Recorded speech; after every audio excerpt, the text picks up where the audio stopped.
Balik Eskwela. Dismayado ang grupo ng mga guro sa kautusan ng DepEd na alisin ang mga visual aids sa mga silid-aralan. Pero depensa ng ahensya, mas matututo ang mga estudyante kapag malinis ang mga pader ng silid-aralan o aralan.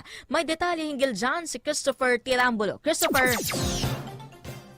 Nanindigan ng Department of Education na hindi nila babawiin ang kautusan na nag-aata sa mga pampublikong paaralan at tanggalin ng mga visual aids sa loob ng mga silid-aralan. Ayon sa Education Spokesperson Undersecretary Attorney Michael Powa na ito ang inilabas na kautusan ni Vice President at Education Secretary Sara Duterte sa lahat ng mga pampublikong silid-aralan. Alinsunod sa DepEd Order 21 Series of 2023, ipinagbabawal na ang pagpapaskil, paglalagay at pagpipintura na kahit anong visual aid sa mga pader ng mga pampublikong silid-aralan sa buong bansa. Paliwanag ni VP Duterte na nais lamang nila na tutukan ng mga estudyante ang tinuturo ng kanilang mga guro na hindi nakatingin sa mga visual aid, kasama rin sa pinatatanggal ang mga litrato ng mga bayani at Pangulo ng Pilipinas, tarpaulin, poster, gayon din ang mga artwork ng mga estudyante, bagay na inalmahan ng grupong ACT.